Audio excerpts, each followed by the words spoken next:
Hello everyone, welcome back to my channel. So अगर आप लोगों ने मेरी लास्ट वीडियो देखी होगी तो उसमें देखिए हम लोगों ने सबसे पहले तो डिस्कस किया था सिग्मा चार्ट। देन उसके बाद की जो वीडियो थी तो उसमें हम लोगों ने एक कांस्टेंट था C2 जो कि हम लोगों ने ड्राइव किया था, और वो कांस्टेंट का जो डेरिवेशन है वो आपके ISS 2016 में पूछा गया था। तो अब देखिए इस वीडियो में हम लोग डिस्कस करने वाले हैं कुछ क्वेश्चंस जो कि बेस्ड होंगे आपके X bar and R chart के ऊपर। तो देखिए जो आपका क्वेश्चन है एग्जाम्पल 1.1, ये आपका कहता है a machine is set to deliver the packets of a given weight. 10 samples of size 5 each were examined and the following results were found. तो आपकी कोई भी मशीन है जो कि आपके कुछ पैकेट्स को डिलीवर कर रही है और हमने उनमें से एक 10 सैंपल्स लिए हैं। तो 10 सैंपल उनमें से लिए हैं, इसका मतलब ये होता है कि जो K की वैल्यू है आपकी वो है 10 एंड वो जो आपके हमने मान लीजिए एक पैकेट लिया तो उसके अंदर जो सैम्पलिंग यूनिट्स होंगी आपकी वो है 5। तो ये चीज आपको क्वेश्चन में गिवन है, और जहां पे मैंने आपको एक्स बार चार्ट पढ़ाया है तो वहां पे आप देखिएगा जो हम लोग वेरिएबल लेते हैं एक्स आई जे। तो एक्स आई जे में जो आपकी आई की रेंज होती है वो 1 से k जाती है एंड जे की रेंज जो होती है वो आपकी 1 से n तक जाती है। तो मैं यहाँ पे लिख दे रही हूँ i is going from 1 to k and j is going from 1 to n। तो इसका मतलब ये हुआ कि हम लोग जो टोटल सैंपल लेंगे, जैसे कि हमने यहाँ पे 10 सैंपल्स लिए हैं, तो इसका मतलब ये k की वैल्यू हो जाती है 10, और हर जो आपके 10 सैंपल्स हैं दैट मीन्स 1 2 3 अप टू 10, उन सैंपल्स के अंदर 5 5 5 5 प्रोडक्ट्स है। तो ये मतलब होता है इसका। अब देखिए यहाँ पे क्वेश्चन में आपको करना क्या है, आपको करना है ये जो देखिए आपको बनाना है X bar and R chart और उसके स्टेट ऑफ कंट्रोल पे आप लोगों को एग्जामिन करना है। तो देखिए हमें डेटा पहले क्या गिवन है, तो इसमें देखिए सैंपल नंबर्स गिवन है। तो ये तो हम समझ चुके हैं कि हमने अगर 10 सैंपल्स लिए तो यहाँ पे 1 2 3 4 अप टू 10 गिवन है सैंपल नंबर। उनके अकॉर्डिंग मीन देखिए जो पहला सैंपल था हमारा फर्स्ट सैंपल जिसमें कि हमारे 5 प्रोडक्ट्स थे, n इज इक्वल टू 5, मतलब कि जो भी साइज उनका आया होगा तो उनका ये मीन दिया है 43। देन देखिए जो आपने सेकंड सैंपल लिया तो सेकंड सैंपल में जो आपके 5 जो वेट्स थे first second third fourth and fifth, तो उनका जो मीन आया वो है 49। ऐसे ही सिमिलरली जो थर्ड सैंपल था उनमें भी आपके 5 वेट होंगे जो भी हमने लिए हैं, तो उन वेट्स का मीन जो है वो 37 आया। इसी तरह से अप टू 10 तक का हमारा जो मीन था यहाँ पे वो गिवन है। अब उन्हीं में से रेंज भी गिवन है। मान लीजिए जो फर्स्ट सैंपल था हमारा उनका जो वेट था आप कुछ भी ले सकते हो, मान लीजिए एग्जाम्पल के तौर पे 10 20 30 40 50 ऐसे करके, फिर इनका जो रेंज निकली होगी that means maximum value minus minimum value, that means की 50 माइनस 10, तो वो आपकी क्या हो जाएगी 40 हो जाएगी। तो जो 40 हो जाएगी तो वो आपकी रेंज हो जाएगी। तो इसी तरह से जो भी अब आपके यहाँ पे वैल्यूज गिवन होंगी उनके बीच का देखिए जो रेंज निकली हुई है वो यहाँ पे फर्स्ट सैंपल के लिए 5 है, सेकेंड सैंपल के लिए 6 है एंड थर्ड सैंपल के लिए इसी तरह से 10 सैंपल के लिए 6 यहाँ पे गिवन है। अब आपसे बोल रहा है कि calculate the values of the central line and the control limits for mean chart and range chart. तो देखिए मीन चार्ट और रेंज चार्ट की हमें लिमिट्स फाइंड करनी है और अलग से बोल दिया है कि सेंट्रल लाइन भी फाइंड करिए। तो देखिए जब हम सेंट्रल लाइन फाइंड कर लेते हैं तो उसकी हेल्प से हम लोग upper control limit and lower control limit को भी फाइंड कर लेते हैं। और देखिए इसमें बोला है comment on the state of control, तो इसकी किस तरह की स्टेट है ये भी हमें बताना है कि हमारा जो प्रोसेस है वो कंट्रोल में है या नहीं है, तो ये हमें बताना है। अब देखिए यहाँ पे कुछ वैल्यूज आपकी गिवन है। देखिए यहाँ पे ऑलरेडी आपको दे दिया है कि n की वैल्यू 5 है, वो तो हम लोग समझ गए थे तो हम लोगों ने पहले ही लिख लिया, एंड d2 और d3 की वैल्यूज हमें गिवन है। तो मैंने देखिए आपसे लास्ट वीडियो में अपनी बताया था या लास्ट से पहले वाली वीडियो में मैंने बताया था कि आप लोगों को डायरेक्ट फॉर्मूला लास्ट वाला नहीं याद रखना है। अगर आप लोगों को याद हो तो सबसे पहले देखिए हम लोग लिमिट कैसे निकालते हैं। देखिए अपर कंट्रोल लिमिट एक्स बार की, उसके बाद देखिए सेंट्रल लाइन होती है, देन लोअर कंट्रोल लिमिट होती है एक्स बार की। तो देखिए ये क्या होती है आपकी, ये हम लोग निकालते हैं एक्सपेक्टेशन ऑफ एक्स करके, expectation of x bar then plus 3 times standard deviation या स्टैंडर्ड एरर भी आप लोग ले सकते हो, standard error of x bar. Then ये आपका क्या होता है, ये होता है आपका expectation of x bar. Then lower control limit क्या होता है, expectation of x bar minus 3 times standard error of x बार।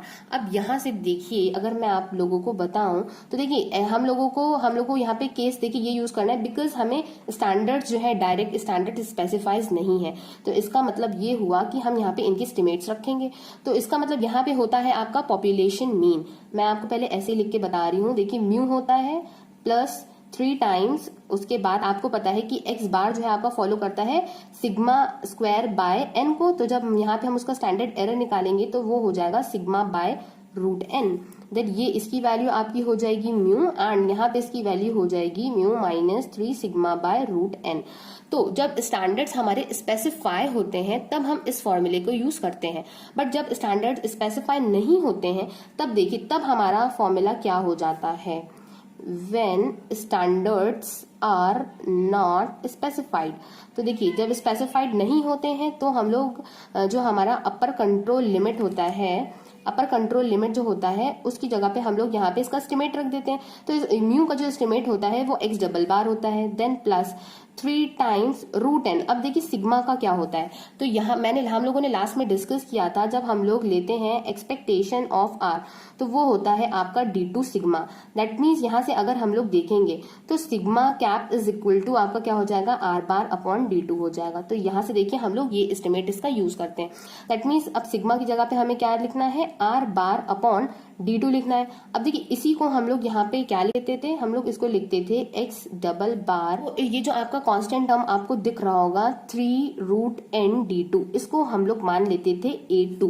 तो यहाँ से अगर आपको लिखना है तो आप लोग लिख सकते हो plus a2 r bar. But मैंने आपसे, अगर आप लोगों को याद हो लास्ट वीडियो अगर आप लोगों ने सुनी हो, अपर कंट्रोल लिमिट, सॉरी मैंने यहाँ पे ये भी गलती कर दी, अपर कंट्रोल लिमिट, ये आपका सी होगा अपर कंट्रोल लिमिट। तो यहाँ पे मैंने आपसे बोला था कि आप लोग को डायरेक्ट ये फॉर्मूला नहीं याद करना है, बिकॉज देखिए कभी कभी ऐसा होता है कि एग्जाम में आपको डायरेक्ट a2 की वैल्यू गिवन होगी, तो अगर ये फॉर्मूला आपको याद है तो आपका तो काम हो जाएगा। बट अगर आप लोगों को ये फॉर्मूला नहीं याद है, जैसे कि इस क्वेश्चन में आप लोगों को वैल्यू दी है d2 एंड d3 की, अगर आप लोगों को ये नहीं पता है तो आप लोग इसका आंसर नहीं कैलकुलेट कर सकते हो।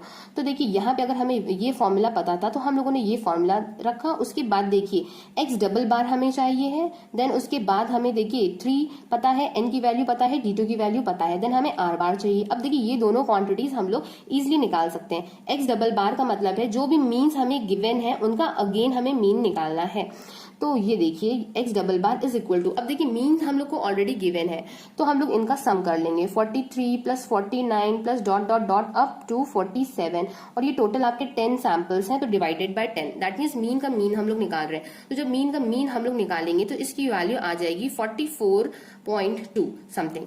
एंड अब देखिए रेंज हमें गिवन है और हमें निकालना है r बार, तो देखिए r बार भी हम लोग निकाल सकते हैं। इसका मतलब जो भी हमें रेंज गिवन है 5 plus 6 plus 5 plus dot dot dot up to 6, that mean जो 10th सैंपल है वहां तक हम लोग आएंगे एंड डिवाइडेड बाय 10 कर देंगे। अब देखिए इसका मतलब हो गया कि जो रेंज है उसका भी मीन हम लोगों ने निकाल लिया जो कि आ गया है 5.8।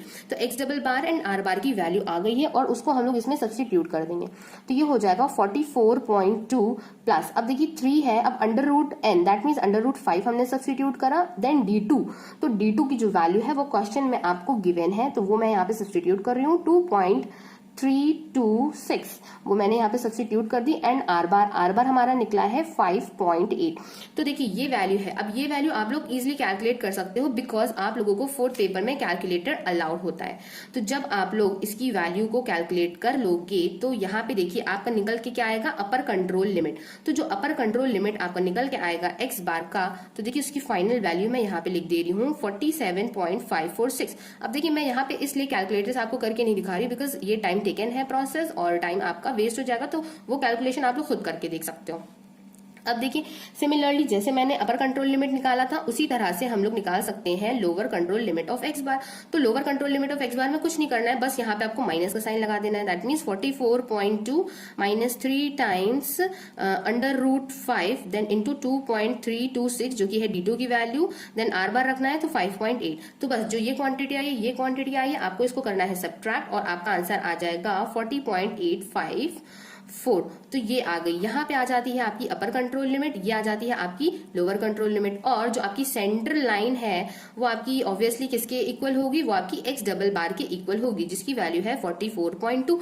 तो यहाँ से देखिए आपको x बार की जो कंट्रोल लिमिट्स थी वो पता चल चुकी हैं। अब इसी तरह से हम r बार की भी निकाल लें, तो देखिए r बार की हम लोग निकाल लें अगर, तो मैं देखिए यहाँ पे कोशिश करती हूँ मैं यहाँ पे कर दूँ। तो देखिए जब r बार की निकालेंगे तो अब r बार का भी आपको फॉर्मूला पता होना चाहिए। तो r बार के लिए देखिए हमारे स्टैंडर्ड जो है वो स्पेसिफाइड नहीं है, तो ये होता है upper control limit for r, तो इज इक्वल टू क्या होता है r बार प्लस 3 टाइम्स d3/d2 r बार।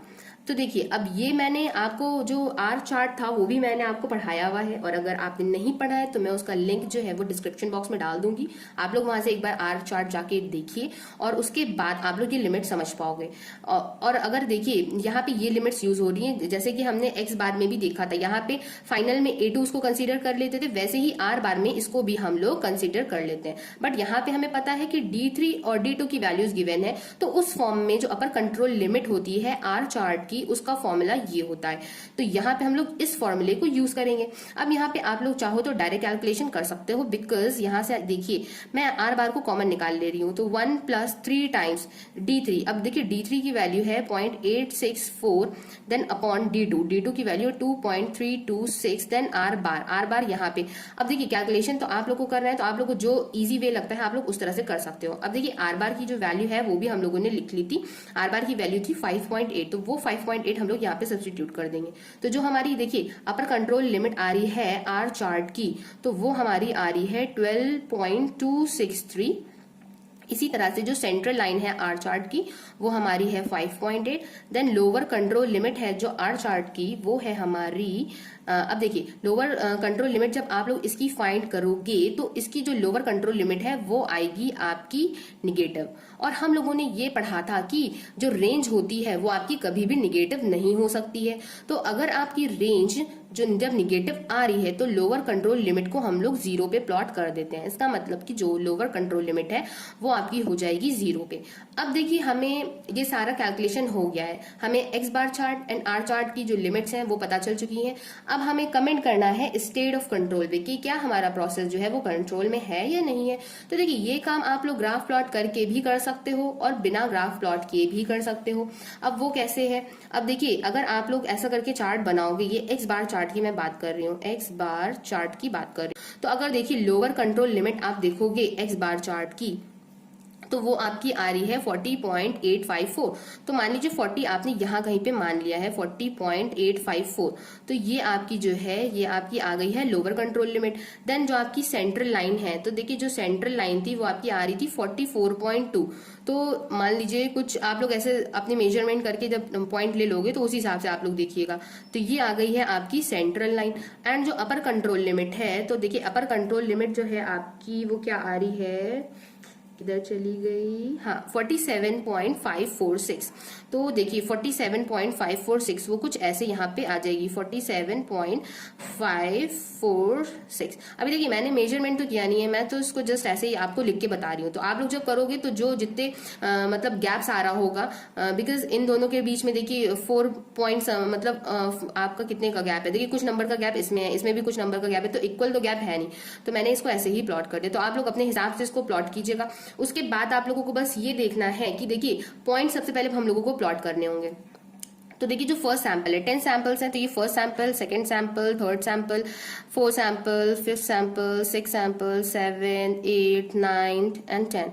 तो 10 सैंपल्स थे टोटल। तो देखिए ये भी डॉटेड लाइन होगी और मैंने इसको भी बना दिया है सॉलिड लाइन। आप लोगों को याद हो तो जो सेंट्रल लाइन होती है वो हमेशा सॉलिड लाइन होती है, बाकी आपकी upper control limit and lower control limit जो होती है वो आपकी डॉटेड लाइन्स होती हैं।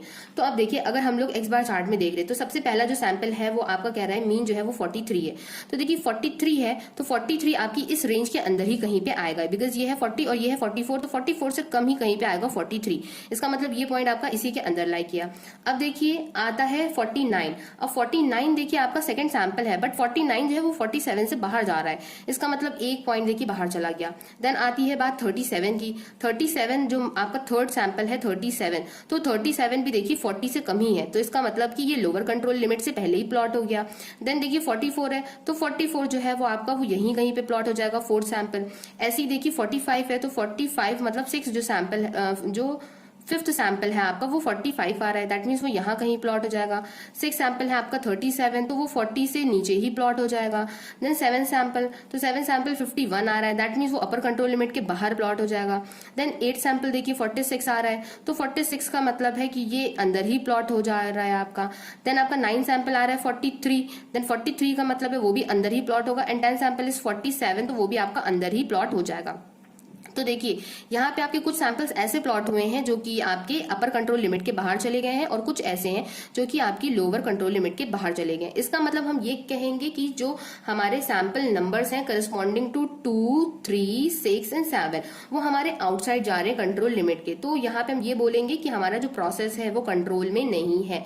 अब सेम प्रोसेस हम लोग आर चार्ट पे भी लगा के देख सकते हैं। तो इसी तरह से हम आर चार्ट की लिमिट्स रखेंगे, देन उसकी जो भी हमारी रेंज है वो हम प्लॉट कर देंगे। फिर हम देखेंगे कि क्या कोई पॉइंट हमारे रेंज के बाहर आ रहे हैं या नहीं आ रहे हैं, और अगर रेंज के बाहर आते हैं पॉइंट तो हम बोल देंगे कि हमारा ये जो प्रोसेस है वो कंट्रोल में नहीं है, और अगर आ रहे होंगे तो हम बोल देंगे कि फिर भी ये प्रोसेस कंट्रोल में नहीं है। बिकॉज प्रोसेस कंट्रोल में जब ही माना जाता है जब हमारे दोनों ही चार्ट जो होते हैं वो स्टेट ऑफ कंट्रोल में होते हैं। यहाँ पे अब देखिए जब आप लोग आर चार्ट का निकालोगे तो आर चार्ट के जो पॉइंट्स हैं वो कोई भी आपके लिमिट के बाहर नहीं जाएंगे।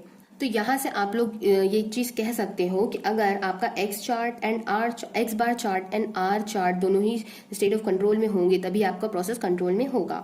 अगर आपका आर चार्ट कंट्रोल में आ रहा है और एक्स बार आपका जो है चार्ट वो कंट्रोल में नहीं है तो आपका जो वेरिएबिलिटी है वो आपकी क्या हो जाएगी, प्रोसेस में इंक्रीज हो जाएगी। तो यहाँ से हम लोग कह देंगे कि हमारा जो प्रोसेस है वो कंट्रोल में नहीं है। मैंने आप लोगों को लास्ट टू लास्ट वीडियो में बताया था, आपको एक वीडियो में interpretation of x bar and R chart, मतलब कि मैंने उसमें यही आपको समझाया था कि अगर आपका आर चार्ट कंट्रोल में है और एक्स बार चार्ट जो है वो कंट्रोल में नहीं है तो उस कंडीशन में प्रोसेस से रिलेटेड हम क्या इंटरप्रिटेशन कर सकते हैं।